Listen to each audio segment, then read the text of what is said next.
Alright, I want to talk briefly about recording vocals. Let's see, let me get this camera off my face. Where are you? Toggle camera. Okay, that should do it. Alright, so let's take a look at this. So this is what we'll go through briefly here.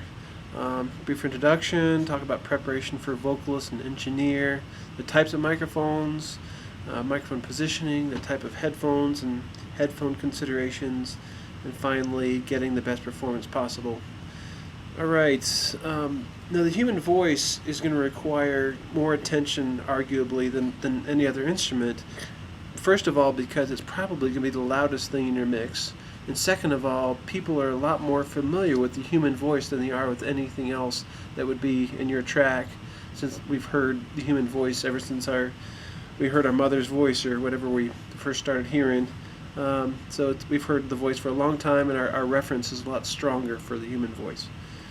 So it's going to take our A game. We're going to have to do our best work when we're recording voice. Some steps that the vocalist will need to take even before they walk into the studio to do our session. First, they need to be super familiar with the song. That we don't have time to goof around, and if the producer asks them to make a change, that they're so familiar with the song that they immediately get it, and they can they're not going to get tripped up with things because they're just so familiar with the song. They should probably be prepared to sing both lead vocals, and they may get asked to sing backing vocals. So if you get as a vocalist, if you get that track, a demo track of the song you'll be recording, practicing both melody and harmonies in the car or wherever you do your practicing. Hydration, I can't say enough about that. I mean, your voice will require hydration, and a large percent of the hydration will come from internally. So it's not just drinking during a session, it's drinking water the day before, being super well hydrated, especially here in Denver, but everywhere you should be well hydrated. If you drink coffee or alcohol, you should, for every ounce you have of one of those beverages, you should have water in the same amount in addition to your daily water supply. So stay well hydrated. It'll make a difference in the physiology of your voice. Definitely warm up in the car on the way to the session. I like to do glissando type of full range sort of stuff, and as well as scales, both high and low. Also, I think when I go in to do a vocal session, I'm not the best vocalist in the world, but I know if it's the type of song that's going to require pitch correction, it's nice to know that up front, because I would do less vibrato, and I would just stick a note. I would sing yeah instead of yeah, move my vibrato around, because I know it was going to be pitch corrected later, so I would avoid vibrato. So know if pitch correction is probably going to be used or not. It'll affect how you'd want to perform it as a vocalist. Alright, on the engineering side, you want to have everything ready to go. All the cables, microphones, stands, lyric sheets, have extra of those both in the mix position and in the booth or wherever the vocalist is going to be. Have your computer session all set up, ready to roll. Communicate with the vocalist ahead of time as to what they can expect during the session.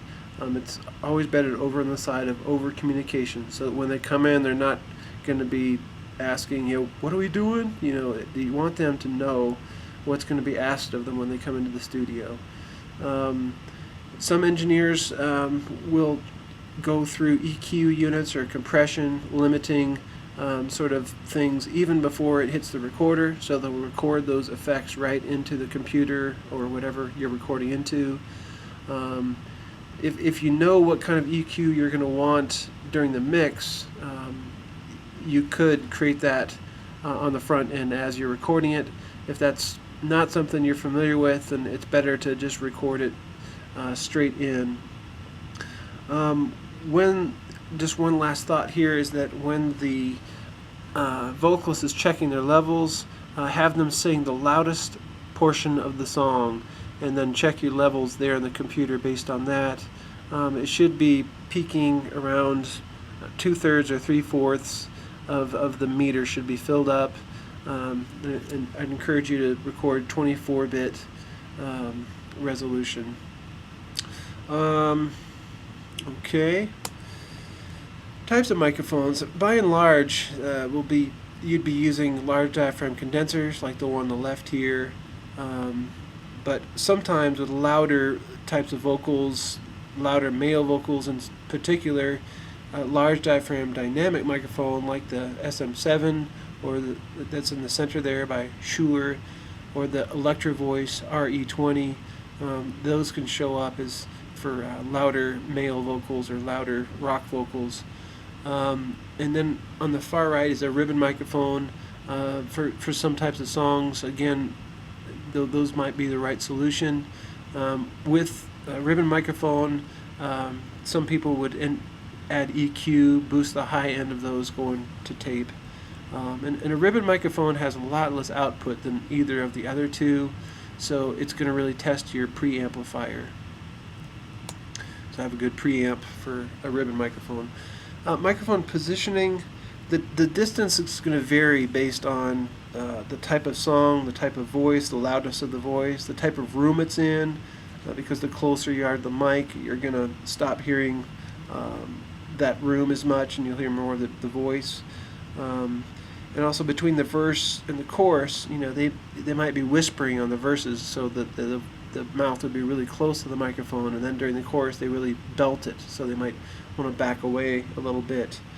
Let's see, so the distance is going to vary. It's going to take you as the engineer to kind of help find the best spot for that situation. Be wary of reflections. If there's glass in the room with a window or a music stand, you try to think of ways to get rid of undesired reflections. There's absorbers like on the right. There's acoustic absorbers like that you can buy. I've built those before on the spot. Just take a music stand and throw a jacket over it, and it would get rid of that backside reflection if that's something that's problematic for what you're hearing. Let's see, a pop filter, we're not seeing one here, but it's a circular device that you want to put that out away from the diaphragm of that condenser, about 10 inches or so. I've noticed that if you get too close, then the plosives, the wind coming in, isn't diffused enough. You can still get a bit of a pop if you put it too close to the capsule. So back it away a little bit and make sure that the plosive is diffused by that mesh, the nylon mesh or whatever it's made of. Yeah, and I guess if there's a music stand and a lyric sheet involved, that's when some engineers will hang the mic upside down. You may see that in some pictures or whatever, and that's why you do it. It's so you can see a lyric sheet or whatever you need to see down low, that you drop it from above so that they have a visual below the microphone. They can see a little bit better. Headphones. For recording vocals, you're going to want closed ear headphones so that there's not more noise going in the microphone than you want in the booth or wherever. Some vocalists will want to lift one of the earphones off of their ears so that they can hear their voice a little better. The problem with this is that it changes their perception of pitch. Next time you have some headphones on with any music, slowly lift one of the headphones off the ear and pay attention to pitch. I think it seems to go a little bit flat, and so they're going to sing a little bit under. So check that out. It's kind of odd, so you definitely don't want them to do that. It's going to change their perception of pitch, as well as introduce some more noise into the microphone. Let's see. When it comes to the headphone mix, you want to give them a very strong reference for pitch and a strong reference for rhythm. So it's not going to sound like the final record. You want them to hear great references for keeping their pitch center in the right spot, something that inspires them on an emotional level as well is great. So keep those things in mind.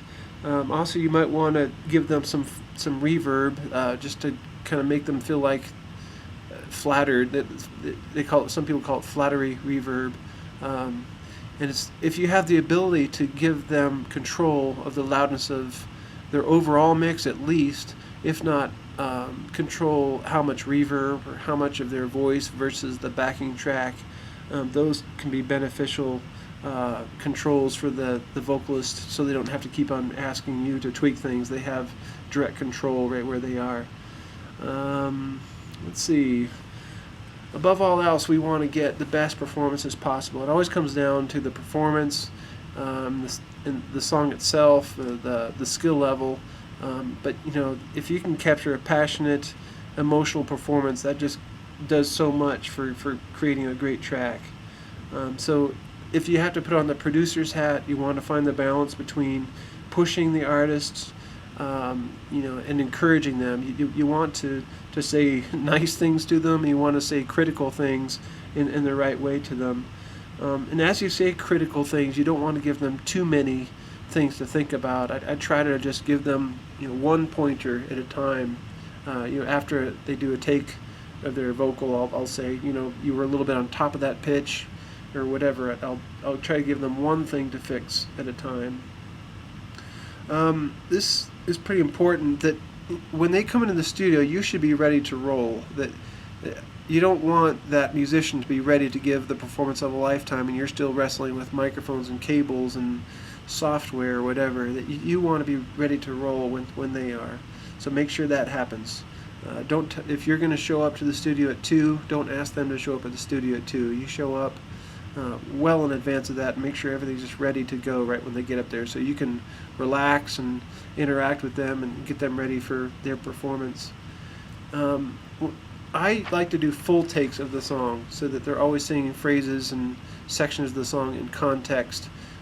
So I'll typically go through the whole song, you know, anywhere 2 to 5 times or 10 times, whatever. And once I get the take I love, I tell them, okay, you know, we got some great stuff here. Let's just do one more for while you're here. And sometimes that freedom on that last take, you know, makes them more relaxed and you get a better take. But then sometimes after I do the full takes, I'll go back to different sections of the song. It just really depends on the musician and the song. Then afterwards, I would take the time to do a comp vocal. I would piece together the best sections, the best phrases, or sometimes words or syllables into the best overall take, and get it sounding as good as possible. And when I'm comping vocals, I'm not always listening for the most accurate take. Sometimes it's the one with a little bit of personality to it that really, you know, is the one I want. It just adds a lot more character to the track and sounds a lot more human.